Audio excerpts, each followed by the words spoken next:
हम चाहते हैं कि हम हाथ पे हाथ धरे बैठे रहें और कोई आके दरवाजे पे दस्तक दे कहे जी आपका काम हो गया है। ये जो एक तमन्ना है हम सब की कि अपने मसलों की जिम्मेदारी हम अपने ऊपर नहीं लेते और हमेशा कहते हैं मैंने क्या कसूर किया था कि मुझे ये मसला दरपेश हुआ। याद रखिए हम कोई कसूर नहीं भी करेंगे तब भी मसले ज़िंदगी में हो सकते हैं। हम ये नहीं कह सकते कि यार ये हुआ तो हुआ क्यों, क्योंकि जब भी हमें ऐसा मसला दरपेश होगा तो फर्स्ट 4 सेकंड फैसला करते हैं कि हमारा क्या बनेगा। और फर्स्ट 4 सेकंड में अगर हम यूँ सोचते हैं कि मैं ज़िम्मेदारी लेता हूँ और अपने इस मसले को हल करूँगा, इस चैलेंज को मैं कबूल करता हूँ, तो समझें कि आपने कामयाबी की बुनियाद रख दी, उसका संगे बुनियाद आपने रख दिया। तो सबसे पहले हमें तैयार रहना चाहिए कि ज़िंदगी में चैलेंजेस आएंगे और जब भी कोई चैलेंज आए तो हम देख लें कि उसमें मुमकिन तौर पर क्या नुकसान पहुंच सकता है, उस नुकसान को कबूल कर लें। फर्स्ट 4 सेकंड में आपने ये रद्द-ए-अमल पैदा करना है बड़े मुहिम्मती अंदाज में, बड़े एडवेंचरस अंदाज में कि हाँ मैं ये चैलेंज कबूल करता हूँ, नंबर 1। नंबर 2, फिर आपने आने वाले हर लम्हे को एंजॉय भी करना है, क्योंकि अगर आपने अपने चैलेंज को एंजॉय नहीं किया तो आप जल्द थक जाएंगे, आप जल्द हौसला हार जाएंगे, क्योंकि जिन कामों को आप एंजॉय करते हैं वो काम आप करते रहते हैं। जिन कामों को आप एंजॉय नहीं करते या जिन कामों से आप थक जाते हैं वो काम आप छोड़ देते हैं। सर ये कब्ज़ा ग्रुप वालों के ख़िलाफ़ लड़ने का बता रहे हैं, ये शादी के बाद की बात बता रहे हैं? ये दोनों सूरतों में मैं कह रहा हूँ, ठीक है। मैं आपको बता रहा हूँ कि ये एक ही बात है। असल में ये एक ही बात है कि जब आप किसी चैलेंज को एंजॉय कर रहे होते हैं तो आपके अंदर साथ साथ एनर्जी जनरेट हो रही होती है। मुझे मेरे अल्लाह ने कभी मायूस नहीं किया, मुझे हमेशा उसने पुरुमीद भी रखा और कामयाब भी रखा, तो उसका जितना भी शुक्र अदा करूँ उतना ही कम है। और शुक्र के साथ सब्र का जो एक पहलू है वो लाजमी जुड़ा हुआ है कि फिर आप इम्पेशेंट ना हो, सब्र करें। हम चाहते हैं कि हम हाथ पे हाथ धरे बैठे रहें और कोई आके दरवाजे पे दस्तक दे कहे जी आपका काम हो गया है। ये जो एक तमन्ना है हम सब की कि अपने मसलों की जिम्मेदारी हम अपने ऊपर नहीं लेते और हमेशा कहते हैं मैंने क्या कसूर किया था कि मुझे ये मसला दरपेश हुआ। याद रखिए हम कोई कसूर नहीं भी करेंगे तब भी मसले ज़िंदगी में हो सकते हैं। ये जो ज़लज़ले आते हैं, ये जो सैलाब आते हैं, तो ये इसलिए नहीं आते कि हमने कोई कसूर किया था। हम कई दफ़ा हादसों की लपेट में आ जाते हैं, कई दफ़ा हमें इस तरह के खामखा के मसले भी होते हैं, लेकिन हम इन्हें फटीग करार नहीं दे सकते। पंजाबी ज़ुबान में हम ये नहीं कह सकते कि यार ये हुआ तो हुआ क्यों, क्योंकि जब भी हमें ऐसा मसला दरपेश होगा तो फर्स्ट 4 सेकंड फैसला करते हैं कि हमारा क्या बनेगा। और फर्स्ट 4 सेकंड में अगर हम यूँ सोचते हैं कि मैं ज़िम्मेदारी लेता हूँ और अपने इस मसले को हल करूँगा, इस चैलेंज को मैं कबूल करता हूँ, तो समझें कि आपने कामयाबी की बुनियाद रख दी, उसका संगे बुनियाद आपने रख दिया।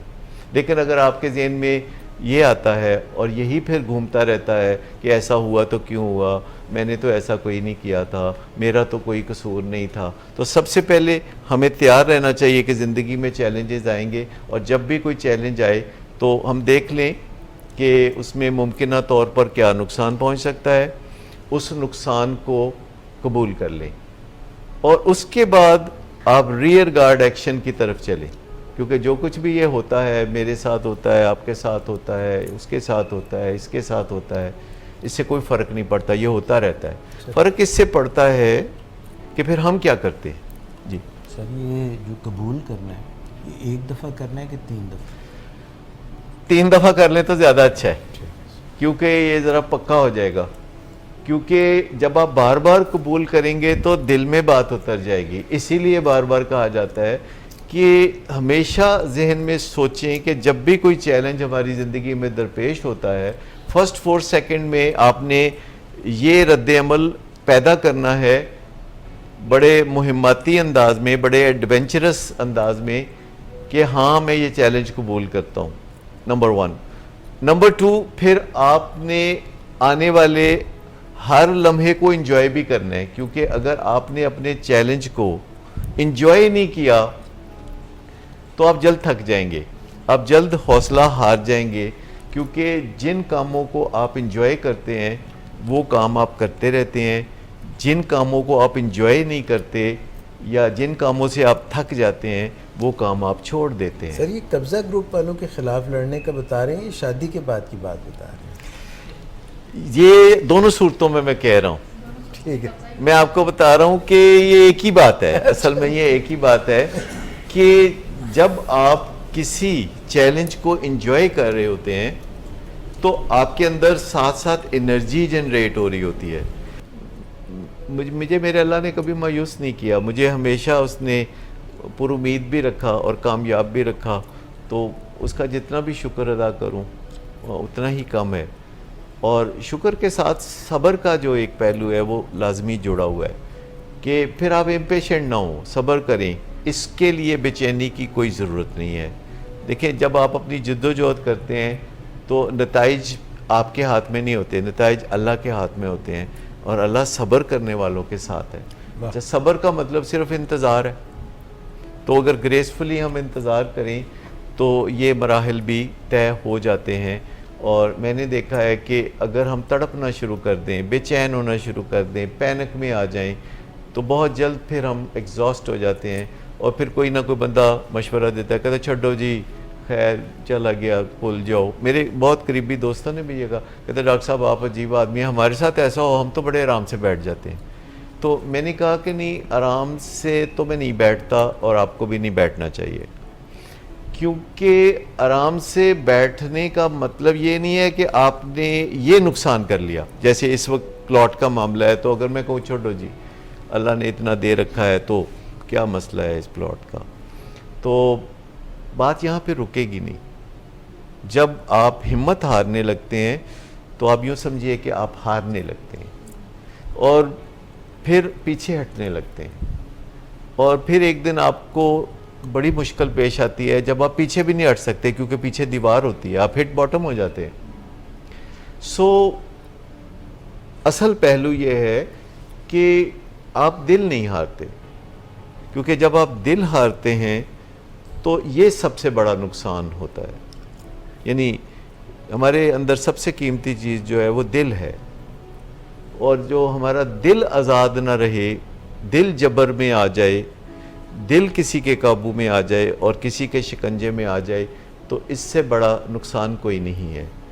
ये जो माल दौलत है या जो कोई पोजेशन है या जो कीमती चीज़ है, ये जिस पे कोई कब्ज़ा करने की कोशिश करे, लेकिन आपका दिल आज़ाद हो, आप अपनी आज़ाद जिद्दोजहद कर सकें, आप आज़ादी से ज़िंदगी गुजार सकें, आप अपनी मनपसंद बात कह सकें, तो ये है वो असल दौलत जो आपसे कभी नहीं छिननी चाहिए। सो ये कभी हिम्मत हार के बैठ जाएं तो ये आखिरी हार नहीं है।